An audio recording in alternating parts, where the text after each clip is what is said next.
தேரினும் தீயவை தேரில் செல்வம் நாசாம் சிறிது கூடில்.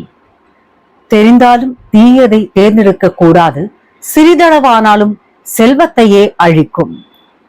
இந்த அருமையான திருக்குறளுடன் உங்களை சந்திப்பதில் மிக்க மகிழ்ச்சி. நான் உங்கள் தேவிகா சுகுமாரன். இது உங்கள் ஓட்டு ஒளியின் ஓசை சேனல். உலகம் முழுவதும் நடந்த முக்கியமான செய்திகள், அதன் தாக்கங்கள், உங்களுக்கு ஏற்ப கேள்விகளை எழுப்பும் நியூஸ் அனாலிசிஸுடன் இன்றைய நாளை தொடங்கலாம். பாலஸ்தீனத்தில் மீண்டும் இரத்த வெள்ளம். கஜா பகுதியில் இஸ்ரேலிய விமானங்கள் மேற்கொண்ட தாக்குதலில் 250க்கும் மேற்பட்டோர் உயிரிழந்துள்ளதாக சர்வதேச செய்திகள் தெரிவிக்கின்றன. பலர் குழந்தைகளும் பெண்களுமாக இருக்கின்றனர். அமைதி உடன்படிக்கைகள் தொடர்ந்து தோல்வியடைந்து வருகின்றன. UN மற்றும் USA கண்டனம் தெரிவித்தாலும் நடவடிக்கை எதுவும் இல்லை என்பது மக்களை அதிர்ச்சிக்கு உள்ளாக்குகிறது. இந்த மாதிரியான தாக்குதல்களை யாராவது உண்மையிலேயே நிறுத்தப் போகிறார்களா? உலக அமைதி பேச்சளவிலேயே முடியுமா? இது உங்களுக்கான கேள்வி. அண்டார்டிகாவில் பனிக்கட்டிகள் கடும் வேகத்தில் உருகி வருகின்றன.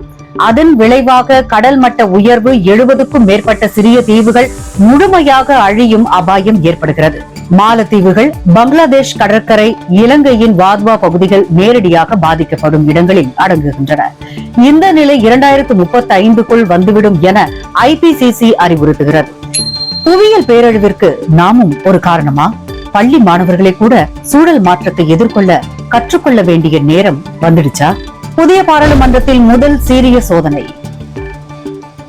மோடி அரசின் 3ஆம் முறை ஆட்சியில் UCC யூனிஃபார்ம் சிவில் கோட் மற்றும் CAA சிட்டிசன் அமெண்ட்மெண்ட் ஆக்ட் போன்ற சட்டங்கள் நிறைவேற்றப்பட வேண்டும் என CBSE BJP கோரிக்கை வைத்துள்ளது. ஆனால் கூட்டணியினர் சிலர் எதிர்ப்பு தெரிவித்து வாக்கெடுப்பை புறக்கணித்தனர்.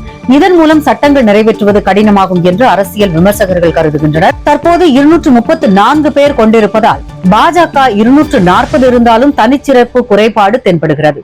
உங்களுக்கான கேள்வி, இந்தியா கூட்டாட்சி நாடா அல்லது ஒரே கட்சி அதிகாரமாக இருக்க வேண்டிய நாடா? நம் உரிமைகளை பாதுகாக்க எதுவும் செய்ய வேண்டாமா? 2025க்குள் இந்தியாவின் 20 லட்சம் AI வேலை வாய்ப்புகள் உருவாகும் என இன்போசிஸ் அறிக்கை வெளியிட்டுள்ளது. பெங்களூரு, ஹைதராபாத், சென்னை ஆகிய நகரங்கள் AI ஹப்ஸாக மாறிக்கொண்டும் உள்ளன. அதிக வேலை வாய்ப்புகள் ஏற்பட்டாலும் பல இளைஞர்கள் இதற்கான திறன்களை கற்றுக்கொள்ளவில்லை. அரசு மற்றும் தனியார் கல்வி நிறுவனங்கள் பயிற்சி திட்டங்களை துவக்கியுள்ளன. இந்திய மாணவர்கள் AI கற்றுக்கொள்வதில் ஆர்வமா? தமிழகம் போன்ற மாநிலங்களில் அதற்கான வாய்ப்புகள் போதுமா? இது உங்களுக்கான கேள்வி. போரூர் ஆவடி வரை வீட்டு விலை 22% உயர்வு. சென்னையின் மேற்கு புறநகர் பகுதிகளில் மெட்ரோ ரயில்கள், சாலை வசதி மற்றும் கல்வி நிறுவனங்களால் வீட்டு வேலைகள் உயரும் நிலையில் உள்ளன. தினமும் 1000க்கும் மேற்பட்டோருக்கு வீடு வாங்கும் விருப்பம் இருப்பதாக விற்பனை தரவுகள் கூறுகின்றன. மத்திய அரசு அஃபோர்டபிள் ஹவுசிங் திட்டத்தை விரைவில் சேர்க்கவிருப்பதாக TNHB அறிவித்துள்ளது. ஆனால் நடுத்தர வர்க்கம் இன்னும் தங்க இடம் காண முடியாமல் தவிக்கிறது. வளர்ச்சி என்பது யாருக்காக? குடியிருப்புகள் எல்லோருக்கும் கிடைக்குமா அல்லது பணக்காரர்களுக்கே வைக்கப்பட்டதா? இது உங்களுக்கான கேள்வி. சமீபத்தில் நடைபெற்ற குரூப் 4 தேர்வில் வினா விலக்கு முறைகள் மீதான புகார்கள் வெளியாகியுள்ளன. பல தேர்வர்கள் முந்தைய ஆண்டு வினாக்கள் மீண்டும் வந்ததாக குற்றச்சாட்டுகள் கூறுகின்றனர். அறிக்கை பதியும் குழு உருவாக்கப்பட்டுள்ளதாக அரசு அறிவித்துள்ளது. மேலும் தேர்வு முறை முழுமையாக டிஜிட்டல் செய்யப்படும் என TNPSC குழு பரிசீலிக்கிறது. ஒரு அரசு தேர்வுக்கு கூட நம்பிக்கை இல்லாமல் போனால் மாணவர்களுக்கு எதற்காக பிரச்சனை? இந்த அமைப்புகளை வலுப்படுத்த என்ன செய்யலாம்? உங்களுடைய கருத்தை சொல்லுங்க. புனே, நாசிக், நாக்பூர் உள்ளிட்ட இடங்களில் கடும் வெப்ப அலை காரணமாக 120க்கும் மேற்பட்டோர் மருத்துவமனையில் சேர்க்கப்பட்டுள்ளனர். பள்ளிகள் மூடப்பட்டுள்ளன. வாகன ஓட்டுதல் அதிகம் பாதிக்கப்பட்டுள்ளது. மனித உரிமை அமைப்புகள் காலநிலை அத்தியாயம் என்ற வகையில் இதை பார்ப்பதை வலியுறுத்துகின்றனர். மாநில அரசு சிறப்பு மருத்துவ முகாம்கள் நடத்தி வருகிறது. இனி வானிலை எச்சரிக்கைகள் யாரும் கவனிக்காத நிலையில் இருக்கலாமா? வாழ்வியலை மாற்ற வேண்டிய நேரமா இது? உங்களுக்கான கேள்வி. மருத்துவ கல்லூரி மாணவியின் மரணத்திற்கு பிறகு அவரது உடல் உறுப்புகள் தனியார் மருத்துவமனைக்கு எப்படி கொடுக்கப்பட்டது என வாதம் எழுந்துள்ளது.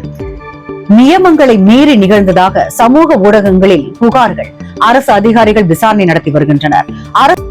அரசு மருத்துவமனைகள் மற்றும் தனியார் மருத்துவமனைகளிடையே ஒத்துழைப்பு இல்லாததால் இந்த பிரச்சனை ஏற்படுகிறது என மருத்துவர்கள் தெரிவிக்கின்றனர். உடல் தானம் என்பது நல்லதை நோக்கி இருந்தாலும் சட்டப்பூர்வமா? இதை பற்றிய விழிப்புணர்வு போதுமா? இது உங்களுக்கான கேள்வி. உலகம் சிக்கலாக மாறிக்கொண்டிருக்கிறது. ஒவ்வொரு செய்திகள் பின்னணியிலும் ஒளிந்திருக்கும் உண்மைகள் சமூக மாற்றங்களுக்கு வழிவகுக்கின்றன. அதனை நாம் ஆதரிப்போமா அல்லது எதிர்க்கிறோமா என்பது நாம் தான் தீர்மானிக்க வேண்டும்.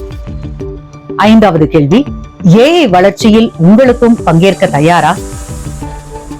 உங்கள் பதில்கள் கமெண்ட்ஸில் பதிவு செய்யுங்கள். உங்கள் கருத்து நம்முடைய அடுத்த நியூஸ் தொகுப்பில் இடம்பெறும். மீண்டும் சந்திப்போம். நன்றி, வணக்கம்.